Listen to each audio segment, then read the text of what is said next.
ओम शांति। अॼु मिठा मिठा श्री बाबा ब्रह्मानंद द्वारा चवनि था, मीठे मीठे बच्चे बाबा पाण खे सभिनि खां पहिरियों कहिड़ी स्मृति ॾियारंदा आहिनि कि पंहिंजे पाण खे आत्मा सम्झी करे निराकार परमात्मा बाप जी यादि में वियो। बाबा पाण आत्माउनि खे हाणे नयो ज्ञान ॾियण आयो आहे। छो? नई दुनिया जे लाइ। अॼु बाबा ॿुधाइनि था, ॾिसो दुनिया में हिकु गीत ॻाईंदा आहिनि न, अॼु अंधेरे में आहे इंसान। त गीत अगरि ॿुधंदासीं त हिन सां पाण छा सम्झंदासीं कि इंसान अंधेरे में आहे। लेकिन अॼु जी दुनिया वारा त सम्झंदा आहिनि कि असां रोशनी में आहियूं। केतिरी रोशनी आहे न, चांद ताईं बि वञी सघंदा आहिनि, आकाश सितारनि में घुमी सघंदा आहिनि। अॼु मनुष्य छा न करे सघंदो आहे। त हिन सभिनि ॻाल्हियुनि खे ॾिसंदे हुए मनुष्य सम्झंदा आहिनि ॾाढी रोशनी थी वई आहे।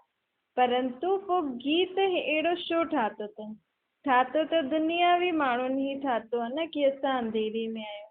त उहो अंधेरो कहिड़े ॻाल्हि जो आहे? जॾहिं एतिरी खोज करनि था, चांद सितारनि ताईं बि वञण जी हिमत करनि था, इहे सभु थींदे हुए बि इहे सभु लाइफ में हूंदे हुए बि माण्हुनि जी लाइफ में सुख शांती न आहे न। त सुख शांती हुजणी खपे। जॾहिं एतिरी रोशनी में आहिनि त सुख शांती हुजणी खपे, परंतु सुख शांती कोन्हे। हुन में त मनुष्य ऊचो न वियो आहे न। सुख शांति में खां त हेठि ई लथो आहे। दुख ऐं शांती जीवन में वधंदी थी वञे। त हिन सां सिद्ध आहे कि जो मनुष्य चाहींदो आहे हुन में त हेठि थो लहींदो वञे। त हिन रीति मनुष्य अंधकार में आहे। हाणे ॾिसो, घर वेठे हेॾे ॾिसूं था, होॾे ॾिसूं था, टेलीविजन, रेडियो, इहे सभु चीजूं आहिनि, परंतु त बि लाइफ में सुख शांती कोन्हे। हिन जे रीति मनुष्य आत्मा अंधकार में आहे। त इहो जेको गीत ठहियलु आहे उहो हिन रीति ठहियलु आहे कि असांजे जीवन में सुख शांती जी राह ॿुधाइण वारो कोई न आहे। सुख शांती जी राह कहिड़ी थींदी आहे, उन रीति असां अंधियारे में आहियूं। कुझु सम्झ में ई नथो अचे कि जीवन में सुख शांती कीअं अचे। अॼु ॾिसो, रोगनि जे लाइ केतिरो इलाज आहे, केतिरी दवाइयूं आदि निकिरनि थियूं, लेकिन रोग त वधंदा ई था वञनि। असांजे जीवन में दुख ऐं अशांति वधंदो ई थो वञे। हिन करे सभु हाणे कंहिंखे था सॾु करनि? भॻवान खे, कि तूं अचु, असांखे अची करे सुख शांति जी राह ॾेखारे। बाबा चईंदा आहिनि कि ॾिसो, परम पिता परमात्मा खे सभु धर्म वारा सुख शांति जे लाइ यादि कंदा आहिनि। इंसान वटि सभु कुझु आहे, लेकिन इहे सुख शांती कोन्हे। छो जो ॾियण वारो परमात्मा आहे। त आत्मा ख़ुदि खे ई नथी ॼाणे, परमात्मा खे छा ॼाणंदी? जॾहिं चईंदा आहियूं असां सभु इंसान आहियूं, त ॾिसो, परमात्मा बाप चईंदा आहिनि कि साधु संत महात्मा आदि सभु ई इंसान आहिनि न, जंहिंजे लाइ सम्झंदा आहिनि कि उहे असांखे पार कंदा। उहो बि त इंसान आहे न। हाणे सभु इंसान अंधकार में आहिनि। हिन करे जो चीज असांखे खपे उहो मिले नथी। हिन करे परमात्मा खे सॾु कंदा आहिनि कि हे अंधनि जी लाटी तूं अचु। लेकिन अंधा कंहिं रीति ठाहिया आहियूं पाण? हीअं त न ॾिसण वारियूं अखियूं न आहिनि। ॾिसण वारियूं अखियूं आहिनि। हिन अखियुनि सां पाण पदार्थ आदि सभु ॻाल्हियूं ॾिसूं था, लेकिन कहिड़ो नेत्र न आहे? ज्ञान जो नेत्र न आहे न। त इहो ई ज्ञान जो नेत्र पाण जो विज़डम जो नेत्र आहे, समझदारी जो नेत्र आहे। इहे ई पाण खे बाबा हाणे ॾियण आयो आहे, जंहिंसां पंहिंजी लाइफ में सुख शांती ईंदी। कहिड़ो नेत्र आहे? आत्मा जो नेत्र। जॾहिं पाण खे आत्मा सम्झंदासीं, आत्मा निश्चय करे हिन ॿिन्हिनि अखियुनि सां शरीर जी कर्मेंद्रिय सां कर्म कराईंदासीं, साम्हूं वारे मनुष्यनि खे बि आत्मा ॾिसंदासीं, त पंहिंजे जीवन में छा थी वेंदो? सुख ऐं शांती। ज्ञान जो नेत्र सिवाय परमपिता परमात्मा जो ॿियो कोई ॾेई न सघंदो आहे। ॾिसो, चित्रनि में ॾेखारींदा आहिनि देवी देवताउनि वटि टियों नेत्र हुयो। हिन सां कई सम्झंदा आहिनि कि शायदि 3 अख वारा मनुष्य हूंदा पहिरियों हिन दुनिया में, परंतु हीअं त कंहिं मनुष्य जी हिते 3 अख त न हूंदी आहे न। ये जेका चित्र आदि ठाहिया अथनि, अलंकार आदि ॾिना अथनि, चार चार अलाए घणा घणा हथ ॾिना अथनि, ये सभु मनुष्य जा न हूंदा। कहिड़े बि युग में कोई अहिड़ो मनुष्य न हूंदो आहे जंहिंजा चार हथ हुजनि, टे अखियूं हुजनि। बाबा चवनि था कि इहे त मनुष्य आत्मा खे हाणे मां जेको आत्मा जी स्मृति ॾिनी आहे न, त हिन आत्मिक नाते सां पाण कर्म था करूं, त इहो पंहिंजो ज्ञान जो टियों नेत्र आहे। ॾिसो, देवता बि त मनुष्य ई हूंदा न, परंतु हुननि जी आत्मा में दैवी गुण हूंदा। ऐं हाणे मनुष्य असुर आहिनि, छो जी हुननि जी आत्मा में आसुरी स्वभाव संस्कार अथनि। आत्मा जी त क्वालिफिकेशन हूंदी आहे न, बाक़ी हीअं थोरी शरीर जी बनावट बदिलजी वञे न। शरीर जी त 2 अखियूं, 2 कन, हिकु मुंहुं आदि सभु ईअं ई ठहियलु हूंदो, लेकिन आत्मा जा संस्कार जी क्वालिफिकेशन आत्मा जी उहो बदिलजी वेंदी आहे। आत्मा पहिरियों सर्व गुणनि सां संपन्न, 16 कला सां संपूर्ण निर्विकारी अहिंसक हुई, मर्यादा पुरुषोत्तम हुई। हाणे उहो ई आत्मा कामी, क्रोधी, लोभी, मोही, अहंकारी थी वई आहे। त ॾिसो, आत्मा जे क्वालिफिकेशन परिवर्तन थी विया त उहो ई मनुष्य तन वारो माण्हू छा थो कहलाए? असुर। शरीर जी बनावट में फ़र्क़ु थोरी हूंदो आहे, क्वालिफिकेशन में फ़र्क़ु थींदो आहे। जेकी आत्मा पवित्र हुई हाणे अपवित्र थी वई आहे, जेकी आत्मा गुणवान हुई हाणे अवगुण संपन्न थी वई आहे, भ्रष्टाचारी थी वई आहे न। अक्षर आचरण जे मथां आहे। बाबा चवनि था 4 भुजा वारो कोई मनुष्य बि न हूंदो आहे। 4 भुजा अर्थात 2 भुजा नर, 2 भुजा नारी। जॾहिं नर नारी पवित्र हूंदा आहिनि त चतुर्भुज जो डबल क्राउन किंगडम जो सिंबल ॾेखारींदी। उन्हनि जी राजाई जॾहिं हुई त हुन समय नर नारी सभु सुख शांति में रहंदा हुया। चतुर्भुज जो रूप कंहिंजो सिंबल आहे? सुख शांति जो, पवित्रता जो।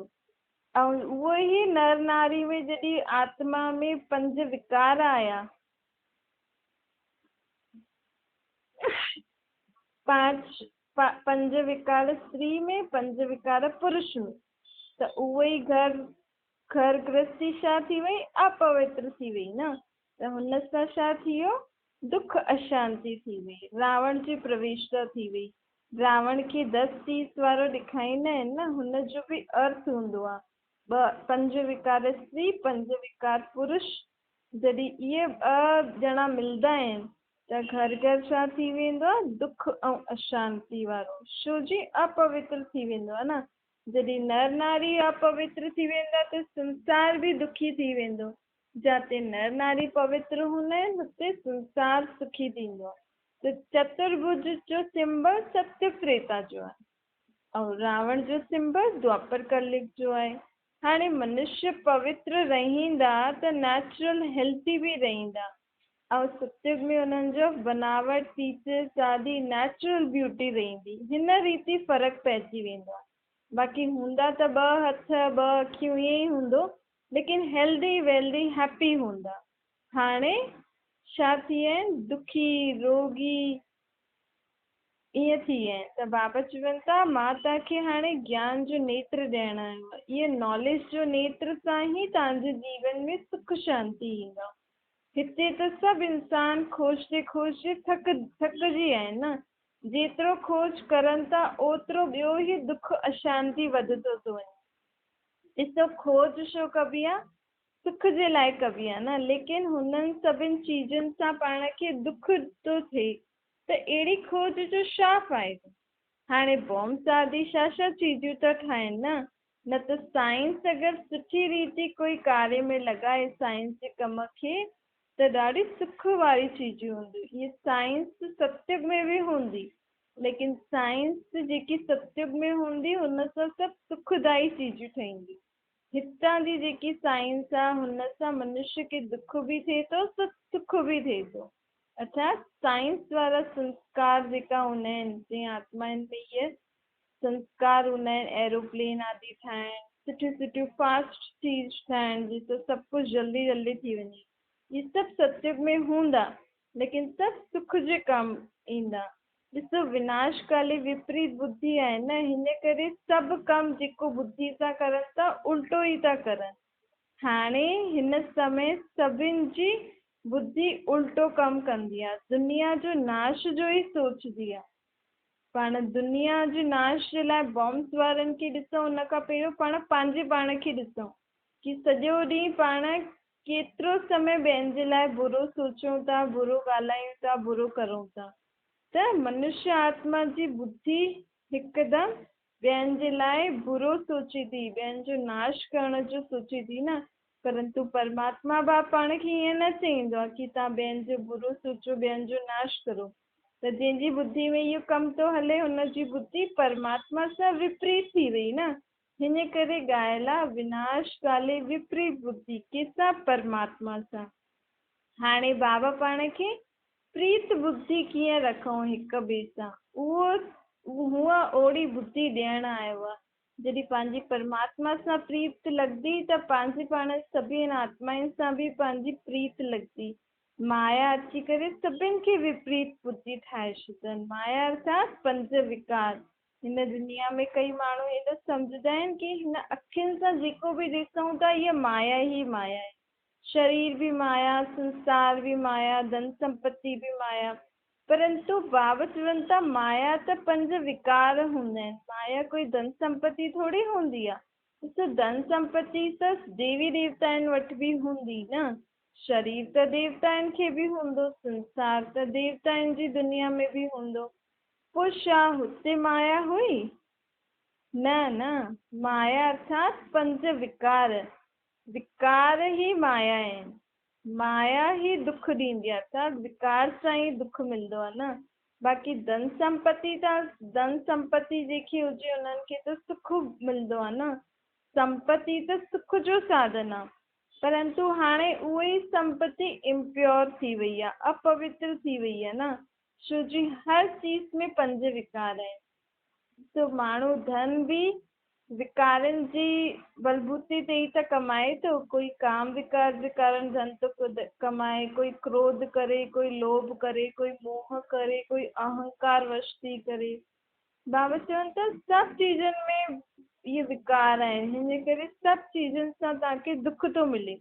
धन सां बि दुख, शरीर सां बि दुख, हर चीज़ सां दुख प्राप्त थो थिए, छो जी हर चीज़ में छा आहे? विकारनि जी प्रवेशता। हिन करे बाबा चए थो हिन माया खे कढो त तव्हांखे शरीर, संपत्ति, संसार सां छा मिलंदो? सुख ई सुख। त हिन करे उठंदे वेहंदे खाईंदे पीअंदे बाप सां गॾु कर्म कंदव त तव्हां सभी आत्मायूं कंहिंसां मुक्त थी वेंदासीं? माया अर्थात पंज विकारनि सां। जॾहिं पंहिंजी आत्मा मुक्त थी वेंदी त धीरे धीरे सभिनि जी मुक्त थी वेंदी ऐं इहो संसार छा थी वेंदो? सुखमय संसार थी वेंदो। त माया सां बचण माना हीअं न कि शरीर सां ई निकिरी वञो, शरीर खे ई छॾे छॾो, न।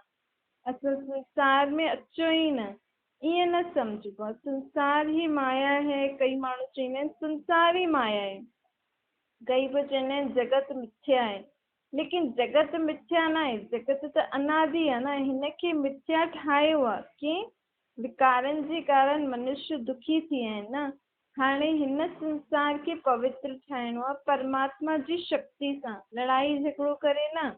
ये संसार पवित्र हुयो, हाणे पवित्र संसार ठाहे करे पोइ हिन ई संसार में केरु ईंदा? देवी देवता जो पहिरियों हुया। हाणे ओड़ो ई संसार बाबा ठाहिण आयो आहे। देवी देवताउनि जी दुनिया कोई मथे थोड़ी आहे। असां मनुष्य ई जॾहिं दैवी गुण वारा हुयासीं त देवता दुनिया हुई, ऐं असां मनुष्य ई हाणे आसुरी गुण वारा थी विया आहियूं त इहा दुनिया नर्क थी आहे। मनुष्य स्वर्गवासी यानी हुन समय स्वर्ग हुयो, पंहिंजी जनरेशन स्वर्ग में हलंदी। पाण हाणे बि ईअं चईंदा आहिनि न असांजे ज़माने में असांजी जनरेशन त हीअं हुई। ईअं ई हिन दुनिया में बि कॾहिं हिकु जनरेशन हुई जॾहिं देवी देवता रहंदा हुया हिन दुनिया में। त बाबा चवनि था इहे सभु ॻाल्हियूं सम्झी करे बुद्धि सां ऐं पंहिंजे पाण खे कंहिंसां मुक्त करिणो आहे? माया अर्थात विकारनि सां। हुननि ते जीतणो आहे। बाप जी शक्ति सां, बाबा जी की ज्ञान जी ॻाल्हियूं थो ॿुधाए, हुनखे मन में वीचार कंदे कंदे बुद्धि सां उनजे बारे में सोचते सोचते हुननि सां मुक्त थियणो आहे। ॾिसो सभी ॻाल्हियूं सम्झणियूं आहिनि न। श्री धन बि हाणे विकारी कर्म जे हिसाब सां अचे थो, हिन जे कारण दुखी थो थिए। शरीर बि त विकार सां ई पैदा थींदो आहे न, हिन करे हुन में रोग अकाले मृत्यु थींदी थी रहे, जंहिंसां दुख थो मिले। न त असांजो शरीर कॾहिं बि रोग ई न हुयो, कॾहिं बि अकाले मृत्यु न हूंदी हुई। विश्व जी पवित्रता जे बल सां ठहियल हुयो न, हाणे विकारनि जो ठहियलु आहे, त हिन करे हिन सां पाण खे दुख थो मिले। त हिन दुखनि खां निकिरण लाइ, संसार खे सुखी ठाहिण लाइ कंहिंखे था सॾु करनि हाणे मनुष्य? निराकार परमपिता परमात्मा खे। त हाणे ॾिसो बाबा अची करे पाण खे सुख शांति जी राह जे लाइ चए थो, पंहिंजे टे नेत्र सां कमु करो। ज्ञान जो टियों नेत्र आत्मा जी स्मृति में रही करे हर कर्म करो, या बुद्धि में धारण करो। ज्ञान जो टियों नेत्र तव्हां ब्राह्मणनि खे ई आहे, देवी देवताउनि खे थोरी स्मृति रहंदी कि असां आत्मा आहियूं, असांजो पीउ परमात्मा सृष्टि चक्कर ईअं फिरंदो आहे। सिर्फ़ु आत्मा जो ज्ञान रहंदो, सिर्फ़ु एतिरो ई कि असां आत्मा आहियूं, हिकु शरीर छॾे ॿियो वठिणो आहे। बाक़ी ज़्यादा विस्तार में आत्मा जो ज्ञान न हूंदो हुनखे, और न ई परमात्मा सृष्टि चक्कर जे बारे में ज्ञान हूंदो। ये सॼो ज्ञान पाण खे हाणे ई पाण आत्माउनि खे आहे। त ज्ञान जो टियों नेत्र पाण ब्रह्मा मुख वंशावली ब्राह्मणनि खे ई आहे। असां पहिरियों शूद्र हुयासीं, शूद्र माना विकारी। हाणे विकारनि सां पवित्र मार्ग में वञिणो आहे न। असां पंहिंजो पांव रखियो आहे, विकारनि खां पवित्र मार्ग में वञण जे लाइ पंहिंजो पांव रखियो आहे। त असां छा ठाहिया आहियूं हाणे? ब्रह्म। ब्राह्मणनि खे ई टे अख हूंदी आहे। कुख वंशावली ब्राह्मणनि खे न, पाण ब्रह्मा शिव बाबा जा ब्रह्मा जे मुख जा जेका पैदा थियल ॿार आहियूं, उहो मुख वंशावली ब्राह्मणनि खे ज्ञान जो टियों नेत्र हूंदो आहे। देवताउनि जी त पोइ प्रालब्ध हूंदी न, देवताउनि खे ज्ञान जे नेत्र जी ज़रूरत थोरी हूंदी। ॾिसो हुननि खे बि अलंकार ॾेखारिया अथनि, शंख चक्र गदा पदम आदि सभु हुननि खे ॾेखारिया अथनि। परंतु बाबा चए थो इहे सभु शस्त्र बि तव्हांखे आहिनि। ॾिसो तव्हांखे सुदर्शन चक्र जो ज्ञान बि आहे न।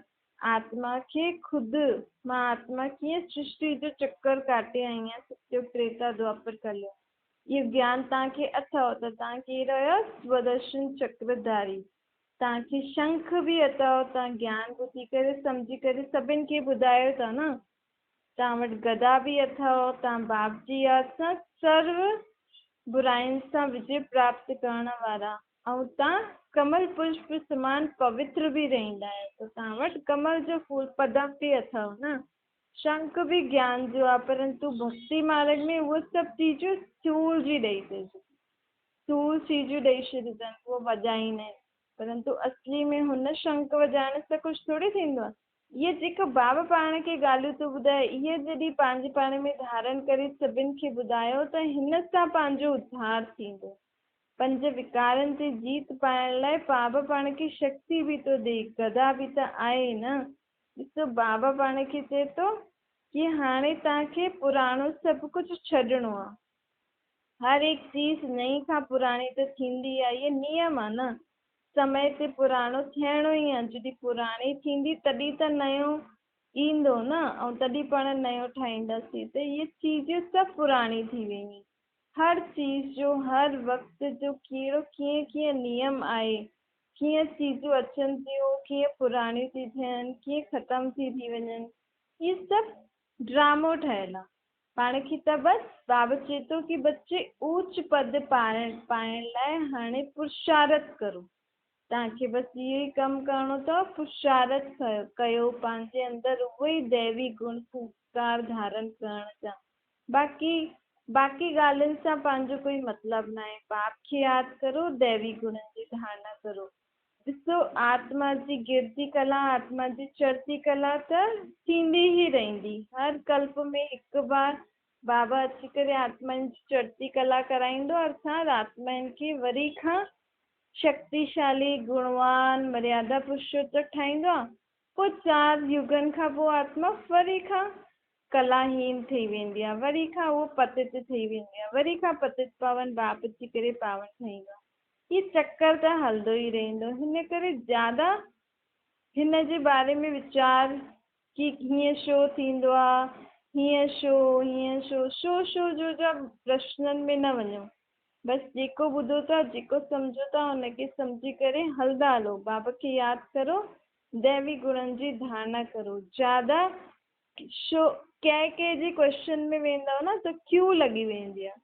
क्यू अर्थात पोइ क्वेश्चन हिकु प्रश्न ईंदो, ॿियो, टियों, चोथों, पोइ ईअं त प्रश्ननि खे ई पाण सुलझाईंदा रहंदासीं। पोइ जेको बाबा पाण खे ॿुधाइण थो चाहे उहो सम्झंदासीं न। हिन करे जेको बि सम्झ में अचे थो हुनखे सम्झी करे बाप जी यादि में हलंदा रहो। आत्मा सु परमात्मा, परमात्मा सु आत्मा थोरी थींदो आहे। ठाहिण वारो अलॻि आहे, ठहिण वारा अलॻि आहे न। उहो आहे ठाहिण वारो, आत्माउनि खे ठाहींदो न आहे। आत्माउनि खे पुराणो जेको सुभाउ संस्कार आहिनि हुनखे परिवर्तन करे नयो ठाहींदो आहे। इन रीति परमात्मा ठाहिण वारो आहे। बाक़ी हीअं कोई आत्मा खे किथां पैदा दी या आत्मा खे कुझु नयो ठाहिण, ईअं न। पुराणे खे ई नयो में परिवर्तन करण वारो उहो परमात्मा आहे। त पुरुषार्थ करिणो आहे उच्च पद पाइण जो। टाइम त लॻंदो ई आहे न। बाबा खे त सेकेंड में न लॻंदो इहे दुनिया खे स्वर्ग ठाहिण में। लेकिन बाबा चवनि था कि मुंहिंजा ॿार ख़ुदि महिनत करे, पुरुषार्थ करे एतिरो लाइक़ु ठहनि। छो जी सत्युग में त अलॻि अलॻि पद हूंदा न। कोई महाराजा महारानी हूंदो, कोई राजा रानी हूंदो, कोई प्रजा, दास दासियूं, केतिरियूं सारियूं माण्हू हूंदा न। राजधानी में त सभु प्रकार जा माण्हू खपनि। हिन करे बाबा चवनि था बच्चे बाबा खे जेतिरो यादि कंदव, दैवी गुणनि जी धारणा कंदव, ख़ुदि जो पुरुषार्थ कंदा रहंदव, ख़ुदि खे संभालंदा रहंदव, ओतिरो उच्च पद पाईंदव। ऐं ॿियनि खे बि ॿुधाइणो आहे न कि बाबा कीअं पंहिंजो कार्य थो करे, कीअं नए धर्म जी स्थापना हिन दुनिया में थिए थी। छो जी कलयुग खां पोइ सतयुग त अचिणो ई आहे। पतित आत्माउनि खे पावन ठाहिणो ई आहे। भॻवानु धरती ते ईंदो त छा कंदो? ज़रूरु कुझु कमु त कंदो न। त हाणे आयो आहे, अची करे वापसि ईअं ई त न हली वेंदो न। जॾहिं आयो कलयुगी दुनिया में आहे, ॾिसे थो सभु माण्हू केॾा दुखी आहिनि, सभी आत्मायूं केॾी परेशान थियल आहिनि। त जॾहिं उहो दुख हरता सुख हरता दुनिया में आयो आहे त बराबरि पंहिंजे लाइ सुख जी दुनिया ठाहे करे ई वेंदो। पाण सभिनि खे सुख शांति जी राह ॿुधाए करे, सुख शांति संपन्न ठाहे करे ई परमात्मा बाप पाण सभिनि खे गॾु परम धाम में वठी वेंदो। पोइ पाण हिन दुनिया में हिकु हिकु करे पंहिंजे समय ते कहिड़ी दुनिया में ईंदासीं? सतयुग जहिड़ी दुनिया में, जिते दुख, अशांति, पाप, भ्रष्टाचार, हॉस्पिटल, डॉक्टर, पुलिस आदि, वकील आदि, कोर्ट आदि, जेल आदि कुझु बि न हूंदो। ॾिसो केॾी सुठी दुनिया हूंदी न हुते। अच्छा मीठे मीठे सुके लदे ॿारनि प्रति माता पिता बाप दादा जो बेहद प्यार ऐं गुड मॉर्निंग। रूहानी बाप जी पाण सभिनि रूहानी ॿारनि खे नमस्ते। पंहिंजी बि रूहानी माता पिता बाप दादा खे यादि प्यार गुड मॉर्निंग।